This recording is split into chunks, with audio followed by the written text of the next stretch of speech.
मेरे प्यारे मुसलमान भाइयों, आज आप सभी के लिए बाबरी मस्जिद के हवाले से बाबरी मस्जिद का करिश्मा कह लीजिए या अल्लाह का एक बहुत बड़ा करिश्मा कह लीजिए कि जिसको सुनने के बाद यकीनन हर मुसलमान खुशी से झूमने वाला है।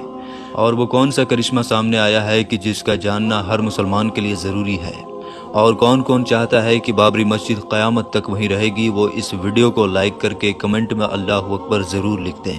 और इस वीडियो को पूरा देखना हर मुसलमान के लिए ज़रूरी है। और इस बाबरी मस्जिद के करिश्मे की गवाही मेरे प्यारे मुसलमान भाइयों, मुसलमानों ने नहीं बल्कि गैर मुस्लिम इसकी गवाही दे रहे हैं, इसलिए ये वीडियो ज़्यादा ख़ास है। मेरे प्यारे मुसलमान भाइयों, शुरुआत से हम आपको बताते हैं कि ये कैसे बनी, फिर क्या क्या हादसात पेश आए और इसी बीच में क्या क्या देखने को मिला। मेरे प्यारे मुसलमान भाइयों, आप सभी को बता दूं कि बाबरी मस्जिद की जो तामीर हुई वो बाबर के द्वारा हुई। और आप सभी को बता दूं कि बाबरी मस्जिद की जो तामीर हुई वो 1527 में हुई थी। और दोस्तों, लगातार 465 साल बाबरी मस्जिद लगातार अपनी जगह पर खड़ी रही, यकीनन बरकरार रही। लेकिन 1992 में कुछ राजनेताओं ने अपनी सीट को गर्म करने के लिए उसी बुनियाद पर बाबरी मस्जिद को शहीद करवा दिया, और जिसकी वजह से ना जाने कितना बड़ा नुकसान देखने को मिला। ये हम सभी जानते हैं, यानी बड़े बड़े हादसात देखने को मिले कि जिसको देखकर यकीनन रूह कांप जाती है। मेरे प्यारे मुसलमान भाइयों, वो जो राजनेता थे उन्होंने अपनी सीट को गर्म करने के लिए बाबरी मस्जिद को शहीद करवा दिया, लेकिन उनकी इस गलती की वजह से ना जाने कितने मासूम बच्चों की जानें चली गई। ये बड़े अफसोस की बात है। मेरे प्यारे मुसलमान भाइयों, बाबरी मस्जिद के हवाले से अगर बात की जाए तो इतिहास में सबसे बड़ा और लंबा अगर कोई केस चला है तो यकीनन नज़र में जो आता है वो बाबरी मस्जिद का ही केस है। और मेरे प्यारे दोस्तों, आखिरकार 2019 में इसका फैसला आ ही गया था। और जैसा कि आप सभी को पता है कि बाबरी मस्जिद की जो ज़मीन थी वो हिंदू संगठन को दे दी गई। इसके अलावा बाबरी मस्जिद की जगह 5 एकड़ ज़मीन अयोध्या में ही मुसलमानों के हक में दी गई कि जहां पर मुसलमान चाहे मस्जिद बनाए या कुछ और बनाए। मेरे प्यारे मुसलमान भाइयों, इस 5 एकड़ ज़मीन को लेकर कोई भी मुसलमान खुश नहीं था, लेकिन सुप्रीम कोर्ट का जो फैसला था उस फैसले को मानते हुए उन्होंने उस ज़मीन को स्वीकार कर लिया। और मैं आप सभी को बता दूं, उस 5 एकड़ ज़मीन के ऊपर हॉस्पिटल बनने जा रहा है, साथ ही साथ एक मस्जिद भी बनने जा रही है। अब हम करिश्मे के हवाले से बात कर लेते हैं, जो कि एक बहुत बड़ा करिश्मा था और वो देखने को मिला है अयोध्या के अंदर, उस जगह जहां पर बाबरी मस्जिद को शहीद किया गया, उसी सरजमीन पर जहां पर मस्जिद थी। मेरे प्यारे मुसलमान भाइयों, ये राज या अल्लाह की कुदरत सामने नहीं आती। और अगर बाबरी मस्जिद शहीद नहीं होती तो क्या होता। मेरे मुसलमान भाइयों, आप जरा सोचे इस बात को कि लगातार 465 सालों से जिस जगह पर बाबरी मस्जिद खड़ी हुई थी वो जगह कोई मामूली जगह नहीं थी। यानी मेरे प्यारे दोस्तों, मस्जिद की जगह पर राम मंदिर बनाने के लिए उस जमीन की खुदाई की गई तो मेरे प्यारे दोस्तों 200 फीट गहराई में एक नदी सामने आई। यानी बाबरी मस्जिद के अंदर कोई आधुनिक टेक्नोलॉजी का इस्तेमाल नहीं किया गया था, और नीचे नदी होने के बावजूद, रेतीली जमीन होने के बावजूद उसके ऊपर लगातार 465 साल से बाबरी मस्जिद वहीं पर खड़ी थी। ये अल्लाह का एक बहुत बड़ा करिश्मा ही है।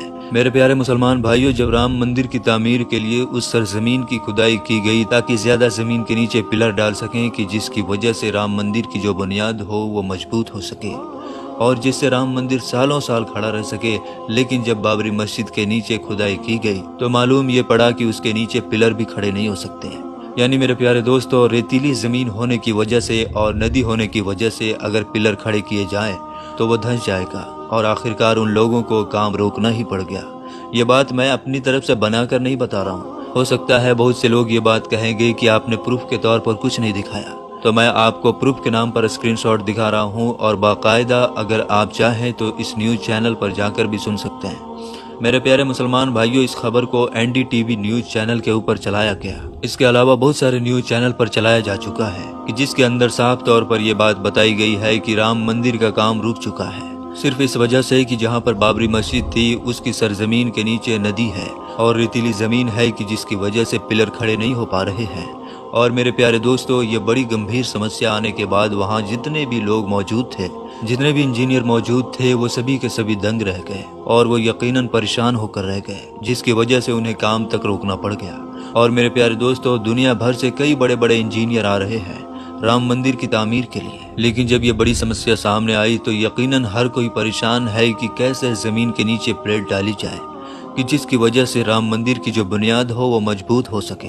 मेरे प्यारे मुसलमान भाइयों, इन्नल्लाह अला कुल्ली शैइन कदीर, यानी अल्लाह हर शय के ऊपर कादिर है और वो जो करता है वो यकीनन बेहतर ही करता है। मेरे प्यारे दोस्तों, सोचने वाली बात यह है कि अगर बाबरी मस्जिद शहीद ना होती तो क्या ये बात मालूम पड़ सकती कि ज़मीन के नीचे नदी जारी है और बाबरी मस्जिद जिस जगह पर खड़ी है उसके नीचे नदी गुजर रही है।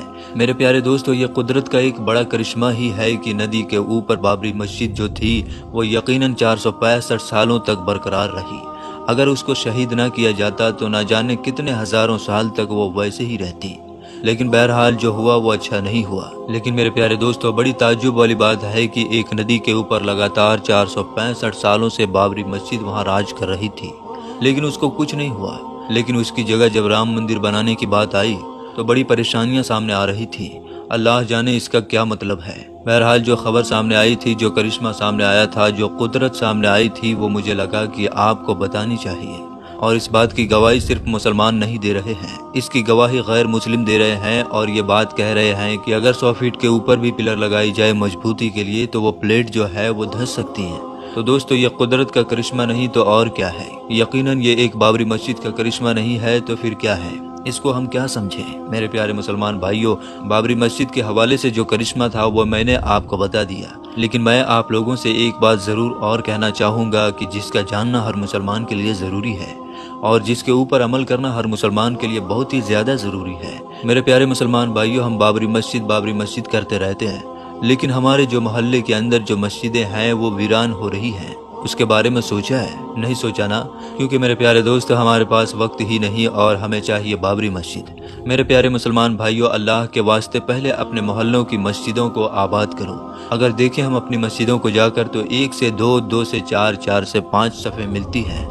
लेकिन दोस्तों, होना क्या चाहिए था, नमाज तो यकीनन हर मुसलमान पर फ़र्ज़ है। 2 टाइम की भी नमाज यकीनन माफ़ नहीं है, लेकिन बावजूद जो हमारे मोहल्ले की मस्जिदें होती हैं वो 5 टाइम वीरान रहती हैं, 1 या 2 सफ़े ही नज़र आती हैं। और हाँ, जुमे की बात की जाए तो जुमे के दिन पूरी मस्जिद भरी नज़र आती है और यहाँ तक कि बाहर जो रास्ते होते हैं वो भी जाम नज़र आते हैं। जो तादाद जुमे के दिन रहती है वही तादाद अगर जुमे की नमाज़ पढ़ने के लिए होती, रोज़ाना की नमाज़ पढ़ने के लिए होती, तो प्यारे दोस्तों बाबरी मस्जिद शहीद नहीं होती। क्योंकि मेरे प्यारे दोस्तों, बाबरी मस्जिद में जो आखिरी नमाज़ पढ़ी गई वो 1949 में पढ़ी गई और तब से लेकर 1992 तक कोई नमाज नहीं पढ़ी गई। मेरे प्यारे मुसलमान भाइयों, अल्लाह का हम पर अज़ाब ही है कि हमने अपनी मस्जिदों को वीरान कर दिया। हम अपनी मस्जिदों के अंदर नमाज की अदायगी नहीं करते हैं और मुंह पर हमारे सिर्फ बाबरी मस्जिद लगा रहता है। क्या हमारे बाबरी मस्जिद कहने से अल्लाह राज़ी हो जाएगा? नहीं मेरे प्यारे दोस्तों, अल्लाह तभी राज़ी होगा जब हम अल्लाह को राज़ी करेंगे और अल्लाह को राज़ी करने के लिए हमें 5 वक्त की नमाज ब जमात अदा करना ज़रूरी है।